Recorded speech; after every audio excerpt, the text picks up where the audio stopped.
थर थर कांपे नेहरा के सारे गेंदबाज। पाटीदार के बल्ले से आया रनों का तूफान। 38 चौके छक्के 254 रन ठोक जमाया धर्मशाला में भौकाल। देखकर दंग रह गए मोहम्मद सिराज। राशिद खान के लगाई वॉट। कोहली के आंसुओं का लिया इस बार पाटीदार ने बदला। हिसाब किया पुराना, गिल एंड कंपनी से चुकता। चूर चूर कर दिया गेंदबाजों का सारा घमंड। खेली पारी प्रचंड, सब दंग। जो कोई नहीं कर सका उसे पाटीदार ने 22 गज की पट्टी पर कर दिखाया। खूंटा गाड़ बल्लेबाजी से क्रिकेट जगत को दहलाया। नेहरा भी देख कर रह गए सन। रिकॉर्ड्स ने किया सबको दंग। खिलाड़ी नहीं, यह आग का गोला है। मैदान में उतरते ही बन जाता भड़कता हुआ शोला है। ये खिलाड़ी कोई और नहीं बल्कि पाटीदार है, क्योंकि इस बार ऐसी आग पाटीदार ने लगाई जिसके आगे मोहम्मद सिराज से लेकर रशीद पठान के बीच सारे अरमान जल गए। ये बात सुनकर आपको यकीन नहीं होगा, लेकिन ये 16 आने सच है, क्योंकि आंखों में अंगारे लेकर मैदान में उतरे पाटीदार ने ऐसा भौकाल जमाया जिसने नेहरा के लाडलों के पसीने छुड़ा कर रख दिए। जो खिलाड़ी खुद को बड़ा तुर्रम खां समझ रहे थे, उनकी न सिर्फ गर्मी निकाली बल्कि सारे घमंड को इस बार चकनाचूर करके रख दिया। इतना ही नहीं, आरसीबी के बल्लेबाजों ने ऐसी प्रचंड पारी खेली कि इतिहास का सबसे बड़ा स्कोर बना डाला। और क्या कुछ इस मैच में खास रहा, चलिए आपको सब बताते हैं। दरअसल क्वालीफायर मुकाबले में पहले बल्लेबाजी करते हुए आरसीबी ने 20 ओवर में 254 रन का पहाड़ खड़ा कर दिया।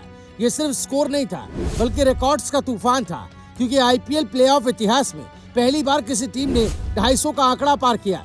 इससे पहले सबसे बड़ा स्कोर गुजरात का 233 रन था, लेकिन अब वो रिकॉर्ड इतिहास बन चुका है। इतना ही नहीं, आरसीबी ने प्लेऑफ मुकाबले में 38 बाउंड्री लगाने का भी नया रिकॉर्ड बना दिया। चौके और छक्कों की ऐसी बारिश हुई कि गेंदबाजों के पास छिपने की भी जगह नहीं बची। शुरुआत में वेंकटेश अय्यर ने सिर्फ 7 गेंदों में 19 रन ठोक दिए और साफ कर दिया कि आज इरादे कुछ अलग है। लेकिन असली कहानी तब शुरू हुई जब मैदान पर कप्तान रजत पाटीदार आए, क्योंकि 94 रन पर 3 विकेट गिर चुके थे और लग रहा था गुजरात वापसी कर सकती है। लेकिन पाटीदार ने आते ही कहानी बदल दी। शुरुआत में थोड़ा समय लिया और फिर अचानक गियर बदल दिया। 33 गेंदों पर 93 रन, 5 चौके और 9 गगनचुंबी छक्के।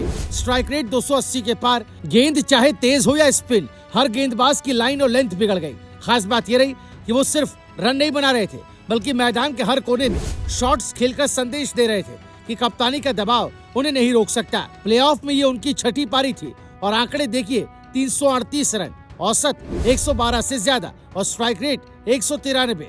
अब प्लेऑफ में उनके 24 छक्के हो गए और वो इतिहास के सबसे खतरनाक बल्लेबाजों की लिस्ट में पहुंच चुके हैं। उधर विराट कोहली ने भी चुपचाप इतिहास रच दिया। विराट ने 25 गेंदों पर 43 रन बनाए और लगातार चौथी बार आईपीएल सीजन में 600 से ज्यादा रन पूरे कर दिए। आईपीएल इतिहास में ऐसा करने वाले वो पहले बैट्समैन बन गए। सोचिए कितनी बड़ी बात है। हर सीजन में लोग कहते हैं कि अब विराट पुराने हो रहे हैं, लेकिन हर बार विराट नया रिकॉर्ड निकाल देते हैं। कोहली और पडिक्कल की साझेदारी ने बीच के ओवरों में टीम को संभाला और फिर आखिरी हमला पाटीदार ने किया। आखिरी 6 ओवर्स में आरसीबी ने 114 रन ठोक डाले। ये सिर्फ बल्लेबाजी नहीं थी, बल्कि विरोधियों पर पूरी ताकत से हमला था। हालांकि कृणाल पांड्या को भी भूलना गलत होगा। उन्होंने 28 गेंदों पर 43 रन बनाकर पाटीदार का भरपूर साथ दिया। दोनों ने मिलकर 45 गेंदों पर 94 रन की पार्टनरशिप की और मैच को गुजरात से बहुत दूर ले गए।